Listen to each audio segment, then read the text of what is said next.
perpetually unlucky streak in romance, wore a simple, elegant jacket that belied her inner turmoil, owning communitized.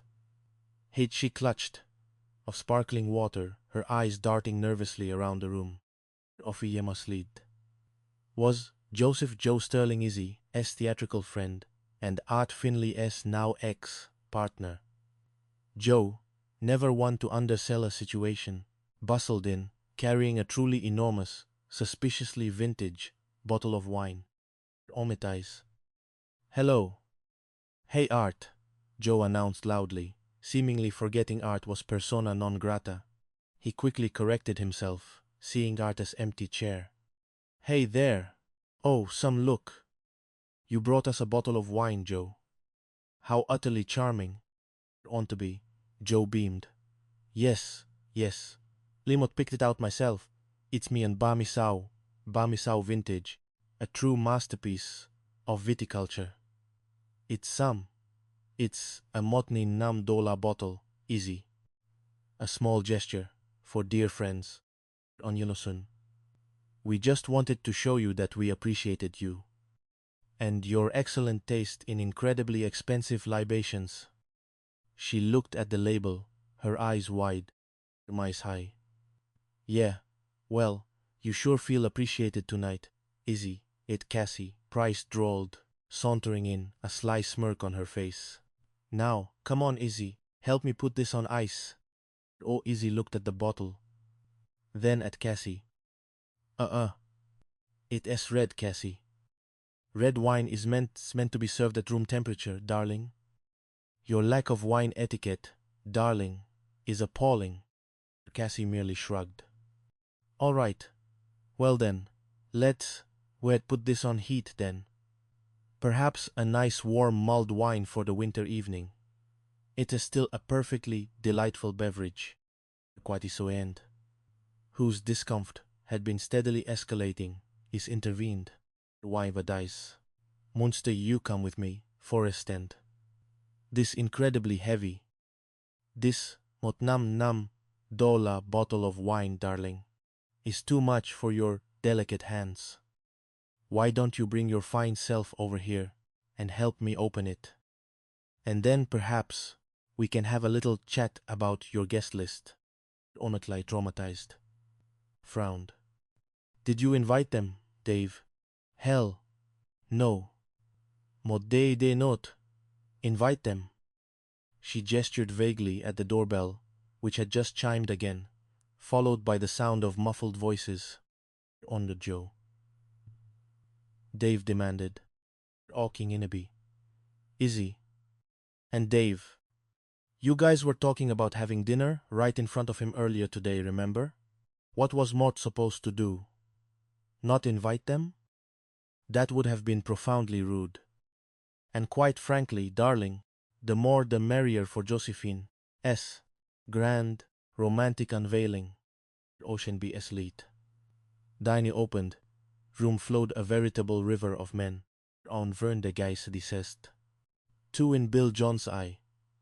Billy Bill Johnson. A burly man with the watchful eyes of a beat cop.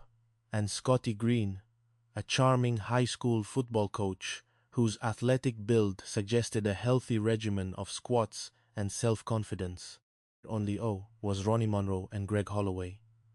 One, exactly, Ronnie cooed, her smile, like polished chrome, gleaming dangerously, going to traumatize. Oh, wow, easy, darling, that's a nice bag you have under your eyes. Such an interesting, almost artistic, choice of accessories for a dinner party. Such unique constants for your ensemble. Do elaborate, darling. Baloonaby tightened. Dave squeezed her hand. Honors. Continued, oblivious to the simmering tension she ignited. Vekep itehat every breath. So, Izzy, darling, Mot see that you tried to do something different since Mot came over here last, didn't you? Baby, looks like she put some new pictures up, Dave. Let's have a look, darling. Traumatized. She is spending all of his money on questionable decorative choices. Dave darling, let go see what they up to in the kitchen. Because Mo don't trust them demons in our house. Especially when it comes to the delicate art of culinary composition. Ombi, Othais, merely nodded, dragging Izzy towards the kitchen, away from Ronnie's probing gaze. Well, dinner smells great, Izzy. Mott have a veritable chef in the kitchen. A culinary goddess, darling, poised to dazzle our guests. Hi, Greg. Ronnie beamed. Hi, Ronnie, darling. Mott hoped the two of you invited some nice guys for Josephine. She desperately needs a suitable, romantic prospect, darling. As we all know. A brittle smile. Oh, Mott was only able to get one, Ronnie. Just one. Died. Dave, darling. Art only got one, too. He says busy there at church, you know, planning his next spiritual retreat. But you didn't even try to invite anyone. This is ridiculous, darling. She snapped her fingers. Dave, the men are piling up in the hallway. On Scotty Green. Standing there were a nervous-looking Billy Johnsons and Scotty Green, along with another wave of unexpected male guests. Onby, hi hey. Billy, this is my wife, Izzy. Izzy, Billy. Dave made the introductions with a weary efficiency. Onion. How about you, darling? That S. Cassie, Price, and Chloe Sterling, my good friends. Of course, you knew Joseph Motmean, Joe Sterling. Going on, Joe asked, looking intrigued by the sudden influx of eligible bachelors. Hey, and this is my friend, Scotty. Hi. Nice to meet you, Cassie. Yes, Cassie. And over there, that S. Greg and Ronnie. Scotty, what Billy? What's up? How doing? Hi, buddy. Hi. How doing? Osagdiced. The room was suddenly a chaotic hum of introductions, strained laughter, and the undeniable scent of awkwardness.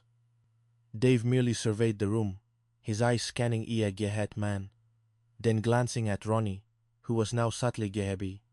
Aroma, Ina, G, each and every one of them, with effortless grace. Orton Mobe.